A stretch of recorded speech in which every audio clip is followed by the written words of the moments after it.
Okay, welcome everyone to this afternoon session on business report writing. My name is Twee and I'm one of the learning advisors at Academic Skills.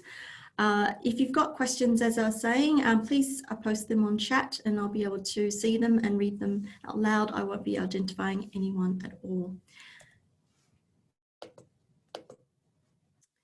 So if you're not familiar with Academic Skills and how we can help students, certainly we are here to help you to succeed in your studies, to reach your potential, to achieve your potential, whatever that is in terms of your own academic goals. We're all different in terms of our learning styles and learning journeys and learning objectives. So please come and use our services. One important way in which we help students is through our personalised service, our one-to-ones.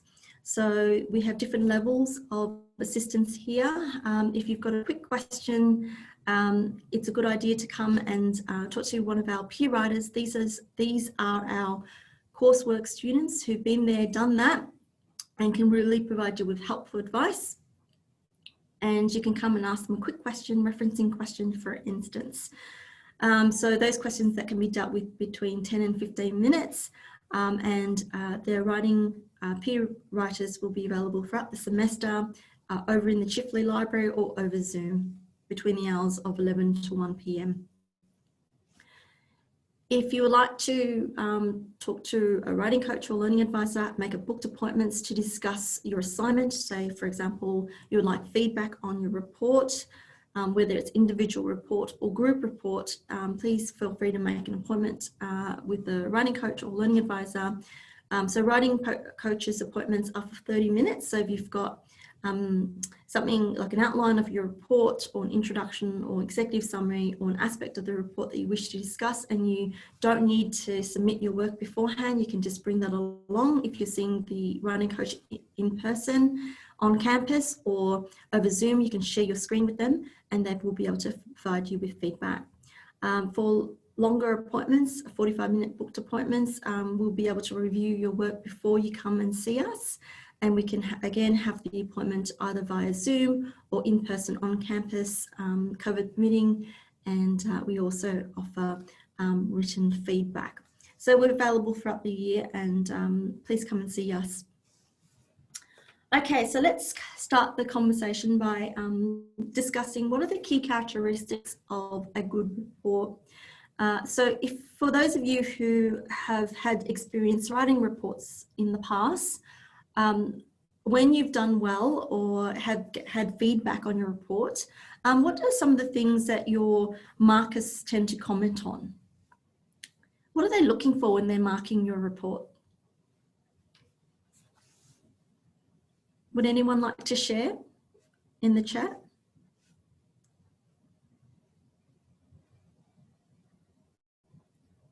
No? Well, thank you. I've got someone. So I'm just looking at the chat now. Clarity. So clarity in terms of clarity of the key message, because if you think about it, what is the report for? What's the purpose of the report? Who's it for? Who's the target audience? Because that will also determine in terms of how you frame the report, what you focus on, and how you think about the key message of the report. Who do you need to convince? What are you trying to persuade someone to develop a particular solution, to adopt a particular solution, to understand an issue in a particular way? Great, someone else says, answers the question, follows a journey. That's right, and that thing is that if you understand what the purpose of the report is, what's the key question that whoever is asking you to write a report, if it's, say, for example, you imagine it to be the executive of the CEO of a business, and they've asked you as an analyst in the company to come up with a report. What is it that they want from the report? What's the question that they want you to answer? What might be the thing that they want you to analyse and provide advice on? And so therefore, your recommendations will be based on your analysis, so and your research, and you have to be able to support that analysis, and hopefully the recommendations will logically follow from the analysis. Yes, clear structure and key message, wonderful. All good answers. So, and you're right, and whilst we might make a list of all the good things or the key characteristics of a report, what's ultimately going to matter and help you to prepare for, plan and write the report is having a key message. And a key message is essential for all reports, no matter what type of report or the question. At the end of the day, what's your key message? And if you're having to develop a message, what is that message in relation to? So that means that you have to understand the question that's being asked. What are you being asked to analyse? Or what problem are you being asked to solve? And so therefore what it means in developing key message is taking a position, because if there are various positions that you could take, different solutions that you could offer, different ways of understanding and analysing a problem, then what is your suggestion in terms of how this problem should be understood, and therefore what should be the solution? So a good report is not just providing facts and information, but is analysing an issue, and based on the analysis of the issue and your research, that then you can provide, a good summary of your advice and analysis and therefore solution, and being able to support your key message and the recommendations that you're making. So it should follow on from one another. So it's important that you convince your reader of the merits of your recommendations, of the merits of your analysis, because really the aim of your report is to communicate not only clearly, but to convince them and persuade them of indeed, here's your strong analysis and recommendations, and that they will, should follow your advice. Okay, so it's always useful to think of the report writing process as a process. It certainly helps to unpack something bigger into more manageable steps, if you like. Thinking about it as a process means that you are ensuring that you make a good start, but also thinking about what do you need to do, what are the different steps that you need to complete in order to successfully complete this assignment, successfully write your report to communicate the key message. So you can see here in this diagram, and remember, it doesn't necessarily have to be a linear process. So the first thing first, even if the report that you're writing is not due for 6 weeks or 8 weeks, and you get the report question early on, it's important to read the question, understand the task, so that then if there's something confusing about it or you need clarification, there is plenty of time to seek that clarification, to ask your lecturer or tutor, because if you've got any questions there, certainly others will have those questions as well. And depending on the nature of the report, what is it that you need to do as part of the preparation for it? Do you need to analyse, perform any calculations, etc.? Do you need to research the industry, commodity, or the area of the research focus? Based on your early research, what is your understanding of the issues? How are you going to answer the question? What's your tentative key message? Because without knowing what you want to say in response to your report question, it's going to make it very hard for you to then structure your report. Even though a report might contain a basic structure and basic key elements, like for example an executive summary, introduction, etc. Having a key message will help you to, for instance, plan, organise, sequence your discussion of your analysis in the relevant section of your report, for instance. and ensuring that that key message comes through in the body of the report, but also in the intro and executive summary.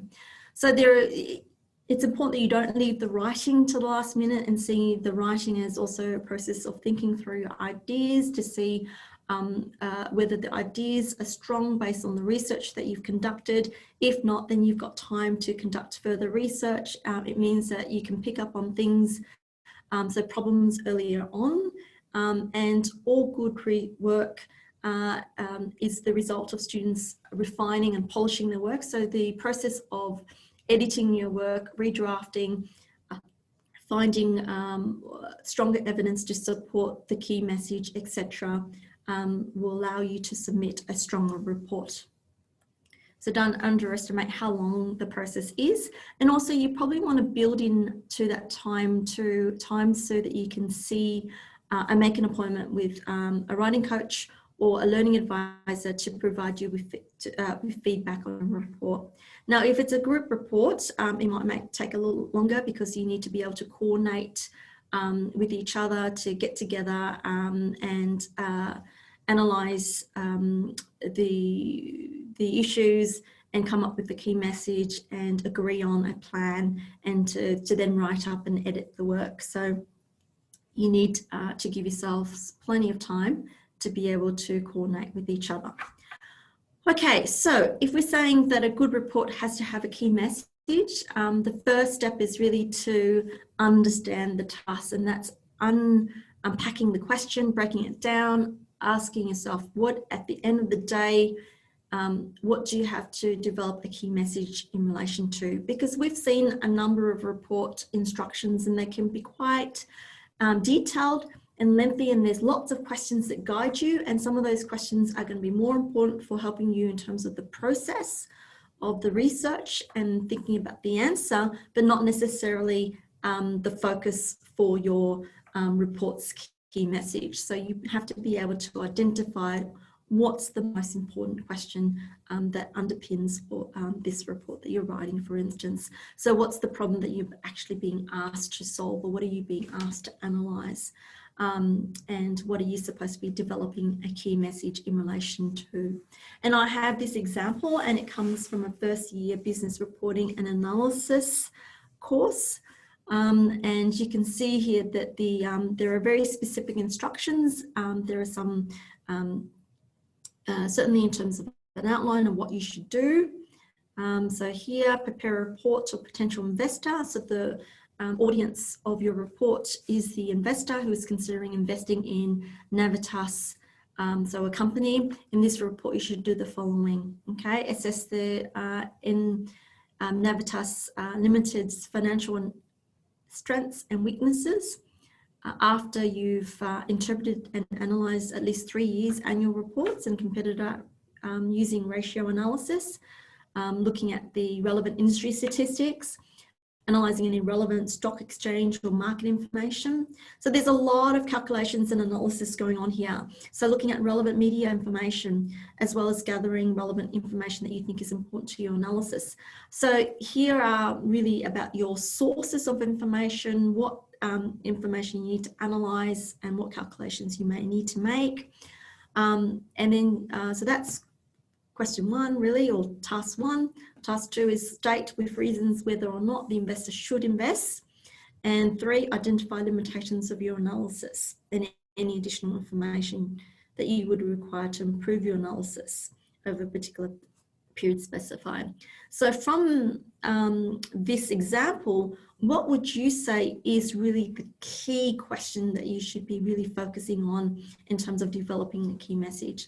Ultimately, what is the purpose of this report, and what is the key message that you have to develop in relation to? So if you had to pick any one of these questions, what would that question be? Would anyone like to make a suggestion? 1, 2, 3, which one would it be? Ah, great, thank you. I've got someone putting in chat. Yes, that's right. So a student has said to suggest the investor whether the investor should invest in NVT. That's right. So really, the main question is state with reasons whether or not the investor should invest. So should they invest and why or why not? So if you're saying, yes, they should invest, what are your key reasons for it based on the analysis and the information and the research in relation to the business data and perhaps industry data? And if they shouldn't invest, what are the key reasons for? And there might be some, positive reasons, but then overall, do the reasons against investing overwhelm or are stronger than the reasons for investing? So, is it a straightforward case and then you have to weigh it up, or is it a bit more complicated than that? All right, so thank you very much for that. So just here, that's just to highlight that. Oh, sorry, need to go back.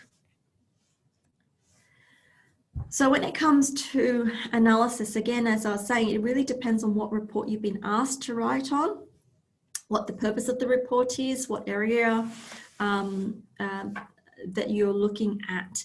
So analysis can include a range of things. It can be analysis of company data, like you saw, industry data. So you'd be developing, making calculations, statistical calculations, mathematical calculations, ratios that you need to work out, that sort of thing.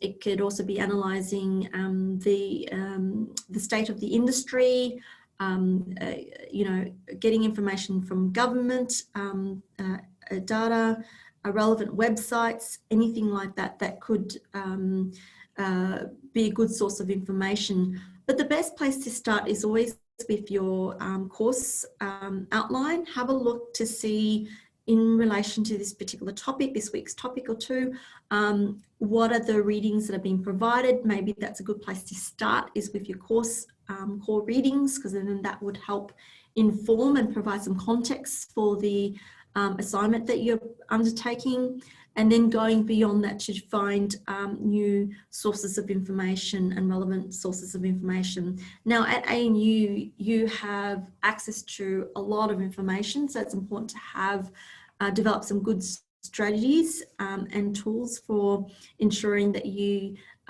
conduct focused research, and not only focused research, that you're able to identify scholarly academic sources, relevant sources, up-to-date sources to support the analysis that you will be presenting for your targeted audience of the report.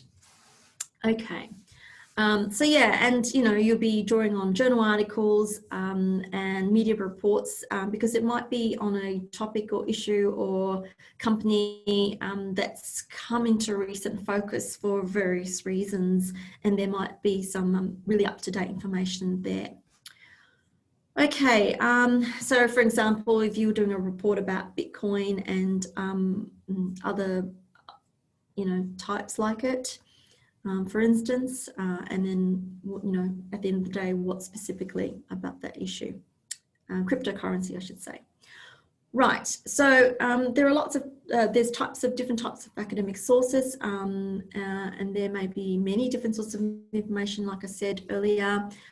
So some of the common types of sources that you'll be drawing on to support your analysis and your key message will be coming mostly from, say, books or chapters within books, so edited volumes. And again, ask yourself, who's the publisher?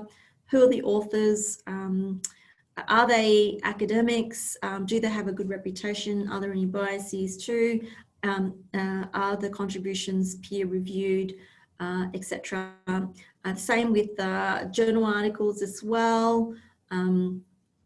Usually we have scholarly peer-reviewed journals, so that means it's gone through a rigorous process, and before it can be published, the author or authors would have had to undergo a very rigorous process whereby they get feedback from their reviewers, and they have to respond to those reviewers, and if the work is deemed of an acceptable high quality and the authors respond and refined their work and edit their work to meet the requirements, etc., then it gets published. So really other experts in the area that review and provide very critical feedback on someone's scholarship.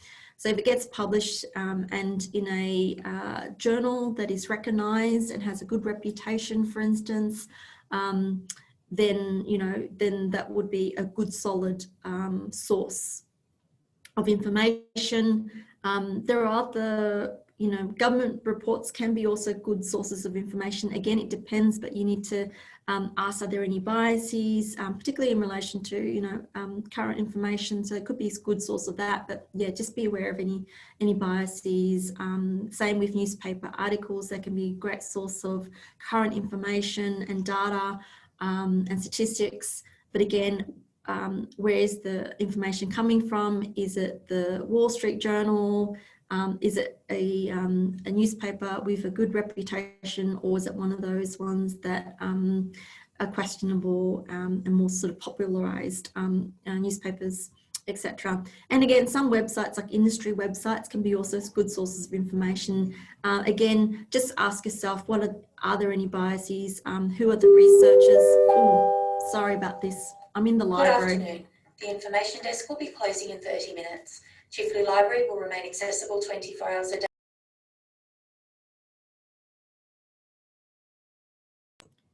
Apologies for that. I'm in the library and we get announcements, regular announcements. So if I mute myself, it's because I'm trying to save you from having to hear the announcement, because it was quite loud in this room that I'm in. But get to know how to find sources. Go to Super Search, undertake a library training in order to be able to find relevant sources in your field, to access relevant databases, etc., and to make the most of your searches. But understanding the question will help you to be able to focus your research. When it comes to evaluating sources, there is really good resources within the library as well. So highly recommend that you go and check out the resources there. And when it comes to evaluating sources, there's this, make sure it's current, so it's relevant, up to date. There's objectivity. You know, ask who's the author, are there any biases, are they associated with anything, why are they saying what they're saying, what's the accuracy of the information that's being presented, who's the authority, that's the person who's the, you know, at the end of the day, where's this information coming from, who is saying this, why are they saying that, and what is the underlying objective or purpose of their paper. Are they trying to convince you of something, you know, etc. So so please go to the library resource on evaluating sources, and that's where you'll get more tips for evaluating sources. So you can weigh up the strengths, because the strength of your analysis will actually depend on not only the relevance of the source, but this whether or not the source is accurate and considered of good quality. Okay, so when it comes to writing your report and planning, I guess, the structure of your report, it's good to have a key message. So if you're working in a group, agree on your key message. So come together, do the analysis, and you might divvy up some of that. But if you go off on your own and do some of the analysis and come together and say, oh, did you find the same thing? This is what you, and compare your results, and based on your results, and the question that you've been asked to answer, well, what's your group's key message going to be and why? So it's good to agree on the key message, or if you're working on an individual report, what is your key message? So what's going to be your response to the key question, and what are your key reasons and why, based on what evidence that you'll be drawing on from your the wonderful research that you've done. So it's a good idea to start from there, and then it might be a good idea to then, okay, if this is your key message, how do you break it down? What are the key points? What order do you need to present it in, particularly in, say, the discussion section of your report? So because when it comes to structure and report, whilst we can say there is a basic structure, sometimes there is no specific set structure, and sometimes yours lecturer will certainly provide very specific instructions as to how you should structure your reports. So it's important that you read those instructions very carefully. And if you've got any questions in relation to those instructions, again, you're more than welcome to come and see us so we can help you to interpret the instructions as well. So yeah, so however you structure your report, remember that the structure's purpose is to be able to support your key message, so that we should be able to see the logical development of your key message. So you're developing not only a clear key message, but also a coherent and a consistent key message. So it's all about logical sequencing of your ideas and information. So when we're talking about structuring, we're not just talking about how you carve up information, but it's about how you sequence that information. So what idea do you need to establish first, and then what follows from there? So what you're trying to do is develop a very clear narrative or story that is going to be convincing to the reader. So you've got to be, remember, persuasive, and convince them of your recommendations, your analysis, and based on your analysis, the recommendations in terms of the advice that you're going to be providing. So in that example of that report, whether the investor should invest and why. Okay, so this is the basic generic report structure. We have this also available on our website. You can see here that a report will normally have a title page followed by a table of contents, executive summary, which should provide, it acts a little bit like an abstract in the sense that it provides a concise summary of your report. In the business world, a lot of CEOs, etc., are very busy people, so they're going to be reading the executive summary with much interest, and there will be certainly expectations about what information is provided at the executive summary level. So they should provide a concise overview of the report in terms of the overall course, purpose, aim, key findings, even methods, if you like, and the key message. So it should contain the key message and recommendations. The introduction is separate to the executive summary in the sense that it's not just a repeat of what you've provided in the executive summary, but it's got to be treated as separate. It's an opportunity to introduce the aims and purpose of the report and to provide more background context. It also contains the key message and signposting of the structure of the report. So how you're going to develop that key message in the body of the report. The discussion and analysis the results analysis and discussion section is usually really can vary. It depends on the key message that you're developing. So looking at your data, what does it say? What's the key message there? How you're answering it, and then therefore, in order to develop that key message, how you're going to structure that section of the report so that you are developing that key message and advancing it logically and support it with strong evidence. Okay, and then the report has conclusions, so it might summarize the key findings and make some conclusions, and based on the conclusions, you will be making some recommendations. So show your critical thinking. There should be a logical connection between your analysis and recommendations. So if you've answering it in a particular way, if there's a mismatch between your analysis and recommendations, then there is definitely a problem. So the recommendations should make sense in light of your analysis. So there is a connection there. And of course, providing references, and a lot of the technical information will be placed in your appendices. If it's central to the key message that you're developing, you've got to make sure that it's integrated into the body of the report. Now, if we're saying that, okay, let's structure your reports, your key message will determine the structure. Now imagine if this is the report that you're having to write, and this is your key message, and your key message is that the investor should indeed invest in this company because of reasons A, B, and C. Now, there are possible, what are the different ways in which you could develop this key message? How could you structure your report to develop it? So here's an example. Here's structure 1.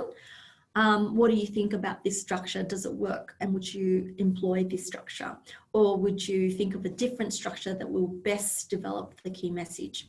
So here you've got the introduction, followed by the ratio analysis and the key reasons that you provide. So it's really structured according to the different requirements like ratio analysis, industry statistics, stock exchange, media information. So your sources of information for making the decision. And then within that, you'll be doing the analysis and providing, and based on the analysis, presenting your key reasons. So it could be that reason A is developed as a result of what you are going to see based on your ratio analysis. When you've done your industry statistics, you can see how that supports also reason A, etc. But can you see that is this a good structure? Why not? What are the, if you like, the limitations of such a structure? Are you going to be presenting a very coherent message there? Or would something else like structure 2 be a far better structure in your view because it does something that structure 1 doesn't allow you to do? So it could be, are you presenting your different calculations, analysis and statistics and presenting all that information and then saying based on all this information, the investor should invest for reasons A, B, and C. So you're really developing that reason in one section of the report rather than having it run through the report. So, is that a good structure or is that problematic? And when you compare it to, say, structure 3, for instance, is your preference structure 3? So here you've got the introduction, and then you're developing, you're structuring it based on the key reasons. So the message is, yes, they should invest for reasons A, B, and C. One of the key sections of your, the body of your report is going to develop reason A, and then it's going to develop reason B and reason C, and under the different reasons we'll bring in the relevant levels of analysis and relevant statistics or sources of information from your research. So if you had to pick one, what would it be and why?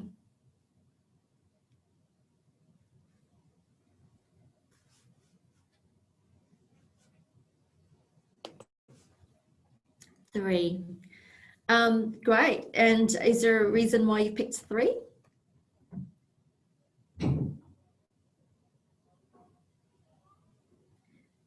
Is it for you very clear in terms of the logical development of the arguments? Yeah, clear and organized. Clear, yeah. Yeah, my preference would also be structure 3 too, because the problem with the other structures is that the argument or the key reasons might not come out as clearly. And also there might be areas of repetition whereby you're repeating the reason based on the various statistical analysis, etc. Yeah, so it looks like a lot of people are choosing 3. And one student said, because it seems the most clear and easy to approach. Another one says, I think I would pick the 3rd one. It seems more structured.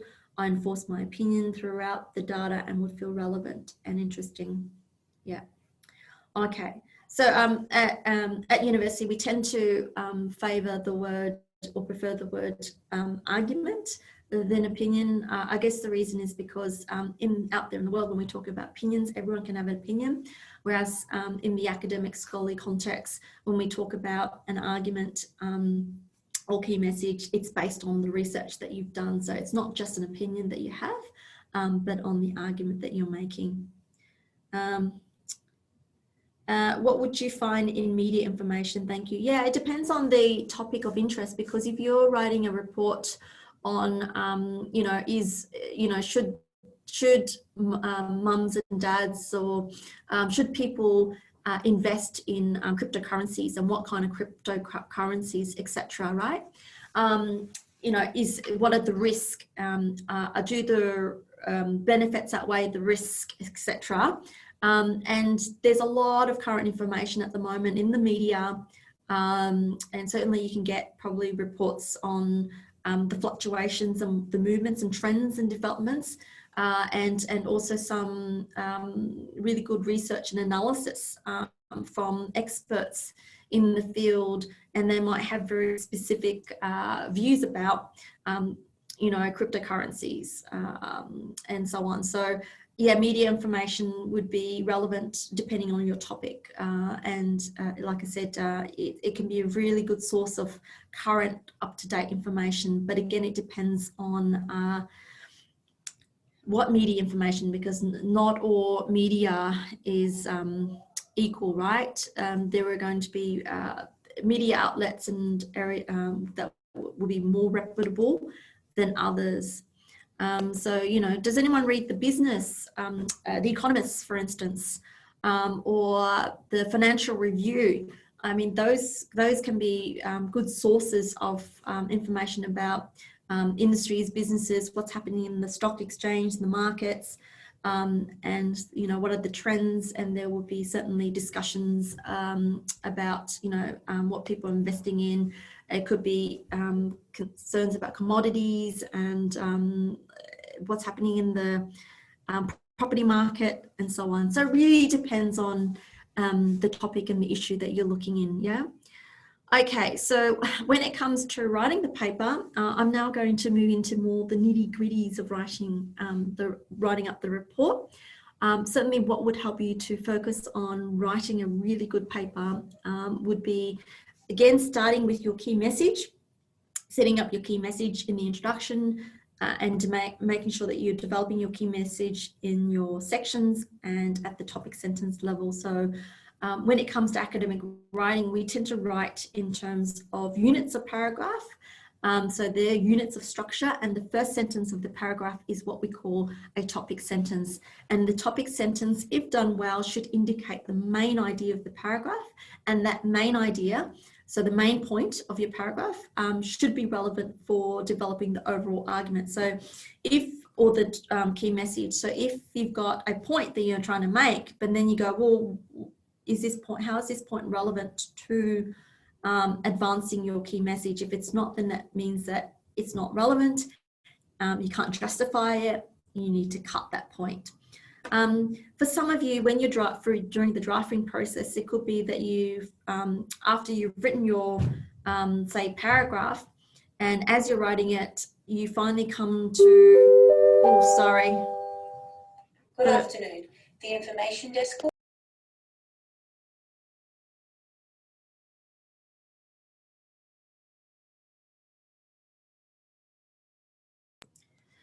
Okay, sorry about that.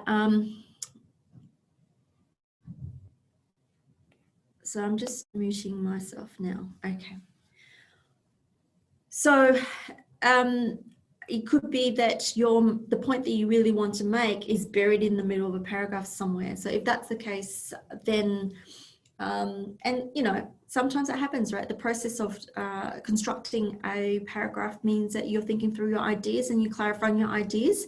And should your key idea actually be buried in the middle of the paragraph or towards the end, then all you need to do is cut and paste it, put it up front and reframe it, and then change the other sentences so it flows from there and it's really developing the main point of your paragraph. So it's good to think about if these are your key ideas at the topic sentence level, so you're planning. So what are your key points?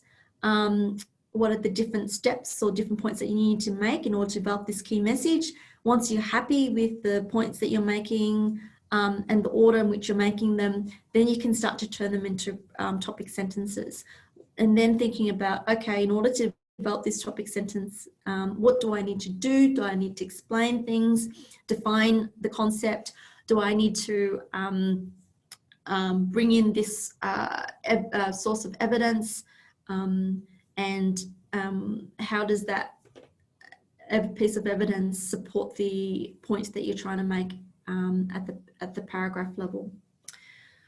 So, and also thinking about your summarizing your findings and concluding sentences in your conclusion, because sometimes at the end of the paragraph, the final sentence is either your concluding sentence or your linking sentence that leads to the next idea. And so that's when we're talking about good writing and coherent writing, there needs to be flow from one paragraph to another. So point one leads to point two to point three, etc., in that order. Okay. And so this is just really a diagram to show you the general shape of your report. And with any paper, a good report will have, a start, an intro, conclusion, and body sections or paragraphs. Okay, so now I'm going to walk you through the different parts of the report. I'm going to start with the executive summaries. And I've mentioned before the executive summaries provide a succinct overview of the entire report. So again, don't leave the good points till the end. Your reader's not going to be that patient. Put all the important information up front so that the reader understands why they need to read the report, what they will be missing out on if they don't read your report. And like I said, your report audience usually are very busy people. So they really want to know at the end of the day, what's the outcome? Okay, what's this report about and what's your advice and why? And what's your recommendation? So therefore, executive summaries will have the following things. It will provide a brief outline of the context and the aim of the report. It will outline the main findings and conclusions based on those findings. So therefore can contain the key message to the question that you've been asked to report on, and certainly the recommendations will follow from your analysis or the key message that you're making. I've got an example here of an executive summary. You can see here that this report and the purpose of the report is to examine why sales volume of XYZ Sports has dropped over the past 2 years since its peak. So it enjoyed a peak in 2016, but since then it's had a steady decline. So understanding why the sales volume has dropped or changed, and what recommendations would you make to increase the volume of the sales. So that's a very clear purpose of the report. The next sentence and paragraph goes into the share market, some information here. So the share market was 25%. Key competitors are Probus and Anana, and their share of the market 20% and 15% respectively. So it looks like the main company has retained its market share of the volume of sales for a while, but then it has decreased. So they're reporting on what the investigations or their analysis reveals, their research, and what happened in the years since basically 2016. So very specific information about the volume of sales and the fact that it's dropped, but also what appears to be the key causes of the drop in the volume of sales to be. And then following that, the clothing, it draws attention specifically to particularly a clothing range that the R&D department has put together. And it says here, the report, it evaluates this range and concludes that it would be an ideal candidate to meet the challenge presented by the market and could satisfy new consumer for responsibly and sustainably manufactured clothing. So this maybe could be a way for the company to increase its sales. And then you can see that the student proceeds to then make specific recommendations. In this other example here, you can see another one. It's for ABC recruitment, with information regarding ways to improve profitability and improve the overall financial position. of the company, and here there's a summary of the profitability, liquidity, and capital structure from for the month of August 2018. So the scope and the specific years is stated, and this is what the results show. This is what the analysis of the liquidity shows, and compared to the ratio of an established firm, this is what the business is, where the business is at. And after that outline of the data and the key information, or the key results, I should say, the student proceeds to talk about how profitability can be improved, and it can be improved by doing the following things, etc. So then the student outlines that, and that's really signposting the structure of the report. Now, if that's the executive summary, introductions should do the following. Like I said, it's not just a matter of cut and paste from the executive summary. The introduction should be different. It should actually provide a bit more background context than you can actually get through in the executive summary, because the executive summary should be very concise, have sufficient information, but doesn't go into detail. So after the background or context, then the report introduction should basically define the aim and scope or delimitations of the report.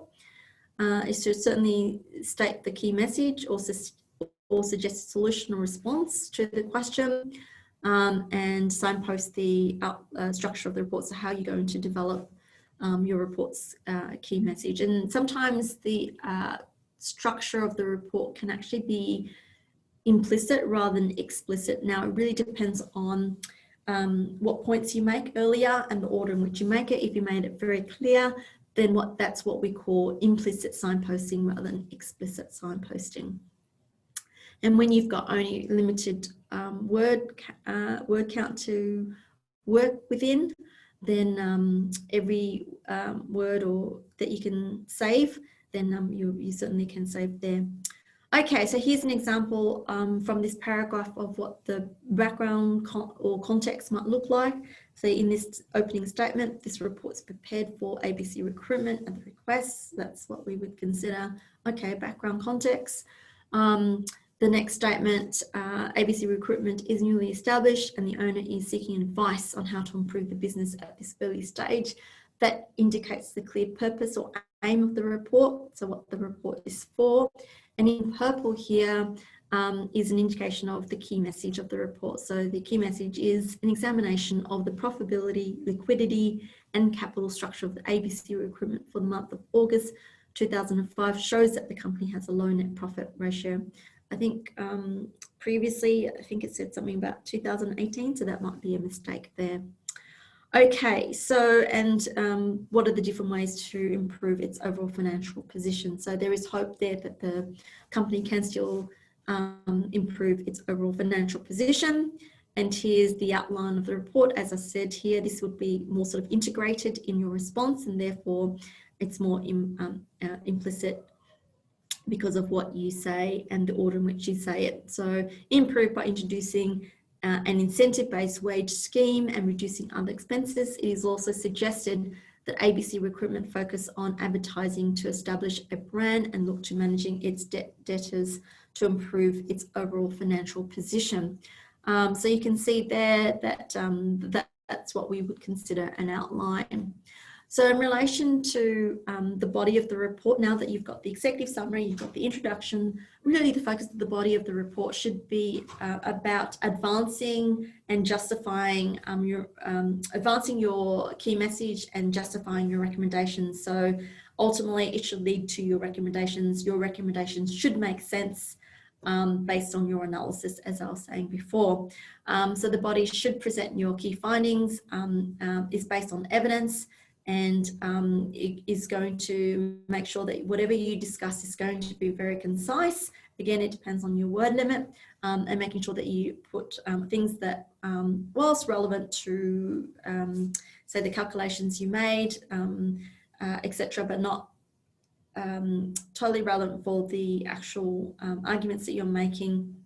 All the calculations, etc., can be put into the appendices, so that all the technical information, for instance, that would interrupt the flow of your analysis and key message, you can put that in the appendices. So if in doubt, you can always ask what would be okay to put in the appendix or appendices versus in the body of the report.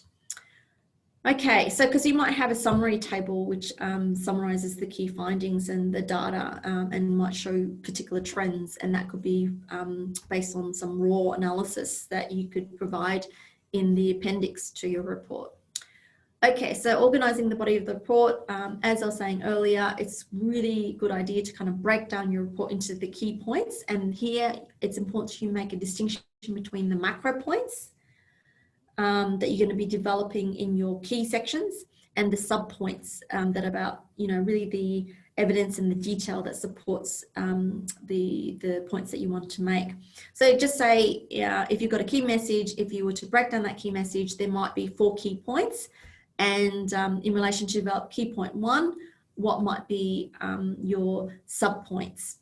So think about it in those ways, because and then you can look at how many paragraphs you've got, and also what's the evidence that you're going to bring to develop that key at that point, and so on. So really what we're looking for in good paragraphs is unity, in that each paragraph is dealing with one key idea, coherence, and each sentence is contributing to developing that key idea at the topic sentence level. So make sure you bring together enough evidence to secure the key point that you're making at the topic sentence level. So don't go off and just describe the evidence. It's important to analyze the evidence and show how it supports the point that you're trying to make in that paragraph. And then the paragraph would have concluding or linking sentences. So what we would see is coherence within the paragraph. So each sentence is developing the main idea of the paragraph, but also coherence across the body paragraph. So paragraph 1 is established and leads to paragraph 2 and so forth. So that's what we mean by logical development and developing a coherent key message within the paragraph and across the body paragraphs. So if you were to plan your report based on the topic sentences, and it's important to know, okay, well, what's the key message for, say, a section on profitability? So in the introduction, you might have a statement in relation to profitability. So here in the introduction, there was a statement saying, while the initial profitability of ABC recruiting is low, with some adjustments to the salary structure and targeted marketing, the long-term profitability should improve. So the key point is that there is room for improvement here. Profitability, there is prospect of profitability to improve, and it can improve by doing the following thing. Yeah.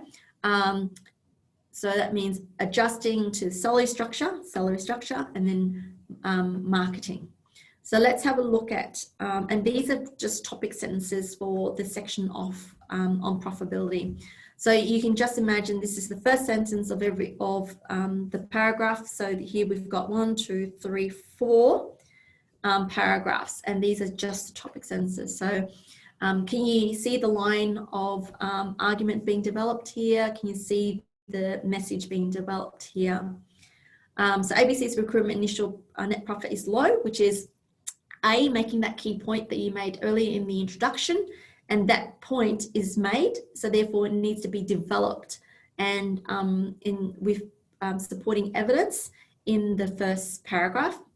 And then the second paragraph, increasing employee performance and reducing monthly expenses will help improve net profit, because the first one is about, the first other point is about making adjustments to salary structure. So that's speaking to the salary structure. So then you can imagine the student then developing that paragraph further and explaining how and why. And I'm really sorry. Good afternoon.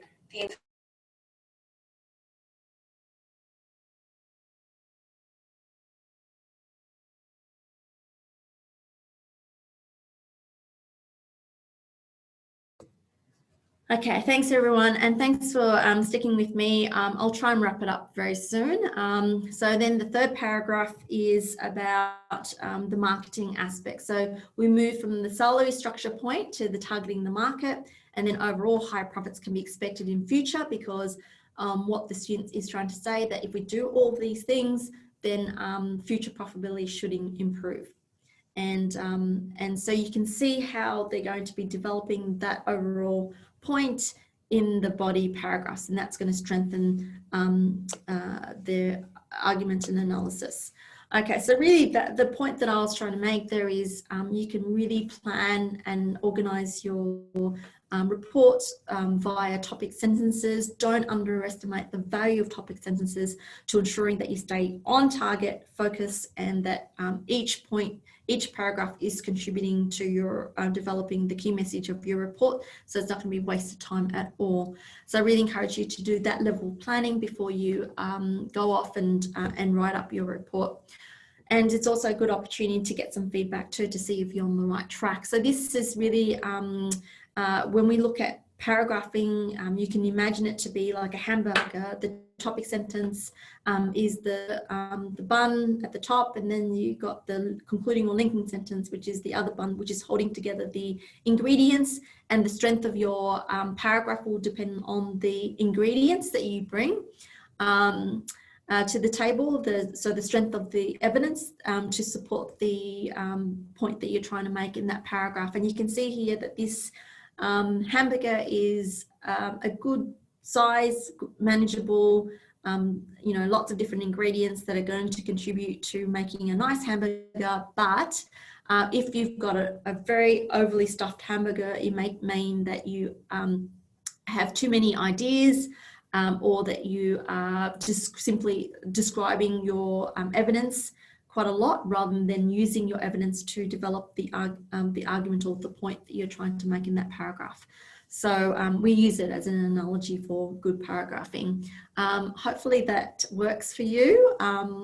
Maybe if you can think about something else that may resonate when it comes to paragraphing, but certainly we try and paint an image of what a good paragraph is in that sense.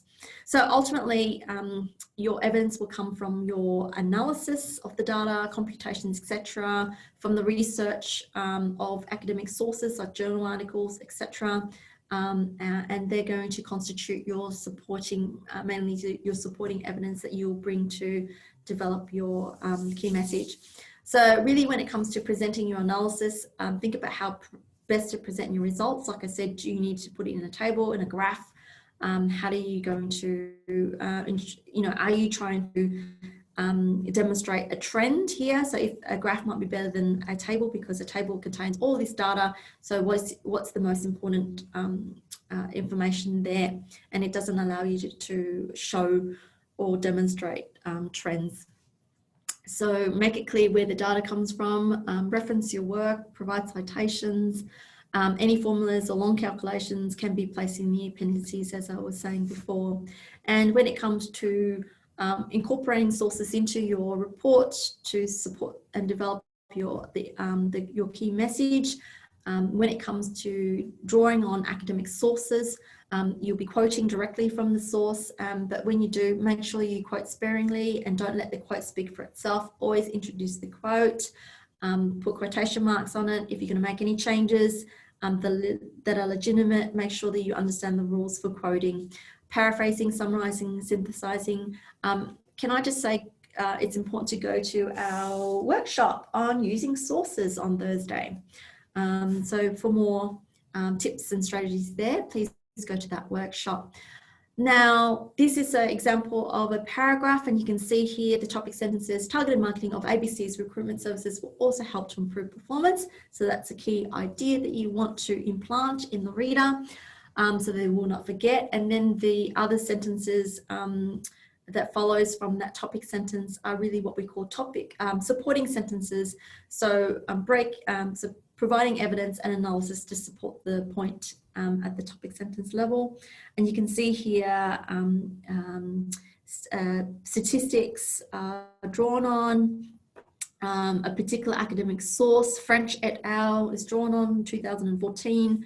And then you've got the concluding sentence that summarizes the key ideas. So here the concluding sentence is, ABC recruitment should capitalize on a niche market by using specialists in placements for senior IT and T professionals. Okay, so we're coming towards the conclusion now. So ultimately, the conclusion is an opportunity for you to remind the reader what the report's aim was, what did you find in relation to the aims, and based on your key findings and conclusions, what are the recommendations you're making, and then it's an opportunity to open it up a bit more in terms of the so what. So what does it mean next? What are the limitations possible? And it's good not to end on a limitation. Think about what can be done next, etc. So really, and that could be incorporated as part of your recommendations as well. So I've got someone posting something on chat. Yes, the one on using sources, it's scheduled to be delivered in person, but I think it might have changed. Try and register, and we should let you know, because we require a minimum number of registrants in order to be able to deliver it online. Yes, so like I said, we'll be making this webinar available, this recording available on our orientation site. Please contact us if you've got any issues viewing it. And we also have my colleague developed these really nice videos that is broken down into the various topics, and that's available on our website, so Academic Skills website as well. And like I said, for some of you, we'll be coming into your courses and programs and talking about the actual report that you are being required to write. Okay, so the limitations of so here's an example of conclusion whereby the student talks about the limitations of the report before they make the concluding statements, and then introducing their recommendations. And here, this is really about making sure that you set aside time to edit your work, and we have a particular process for editing. So don't start with the expression, making sure that every single sentence is grammatically correct and you're using the right words, etc. The reason why we say that that you look at expression last is because if you don't have a clear key message, if you're not confident about that key message and you don't have enough evidence to support that key message, then it may be that that time is wasted on the expression, and that you might have to get rid of your paragraphs or that sentence, particularly if it's not contributing to developing your overall argument. So this is why we say, go look at the argument first. What is your answer to the main question? How have you developed that argument across the body sections? How have you structured it logically? Does the structure support the argument? Are you developing the argument at the paragraphing level through your topic sentences? Have you provided good, strong evidence to support the arguments that you're making? And then, okay, how are you expressing yourself? Are you conveying those ideas clearly? And it's easier to convey ideas, your ideas, if you know exactly what you want to say. You'll get the Zoom link soon. I think it'll be sent to you tomorrow morning, so don't worry, and please contact us if you still are not seeing the Zoom link. We should also be posting it onto the registration page. We don't want any student to miss out, and it's a very important session on academic integrity, so please do go to that one. All right, so information on the academic integrity session is available on our website. So if you go to academic skills and you go to the events page, you will see the list of all of our Orientation Week workshops, and just click on to register and you'll find the information, and it's Eventbrite registration. The alternative way to access any of our other workshops is via the ANU orientation site. Okay, so ultimately, sorry, I'm running over time here. Making sure that you proofread and edit your work, so that we make a distinction between proofreading and editing your work. Proofreading for accuracy, editing for improving the overall quality of your work. So check your referencing, put your report into our Turn It In Practice site to make sure that you're writing with academic integrity. Check the text matches to see if you need to make any changes, etc. And make sure that you label all your accesses. I did say that I was going to talk about working effectively in groups. Now we've got a lot of resources and tips and advice here for you in relation on our website. Let's go and visit that. But if you're having to write a group report, have a plan and strategy. You know, decide whether you need a team leader. Decide whether you need to have a team administrator who organises people, good at organising and planning, so that you meet with each other regularly. Look through the instructions and discuss the instructions so that everyone's on the same page, that you do your analysis separately. So then when you come together, you can compare your results and then decide on what the key message or the answer to the question is going to be and why. Once you've come up with a plan that you agree upon, then it's important to then divvy up the work, and you could divvy it up based on your strengths, etc. And but again, it's about organizing yourselves, making time to get into contact with each other, valuing each other's contributions, creating a safe environment so that people feel valued in their contributions and can and they also understand very clearly how they're going to contribute to the team, etc. So do come and see us if you'd like further advice, but we do have advice on group work on our website, and this is where you can access it. So I really encourage you to have a look there.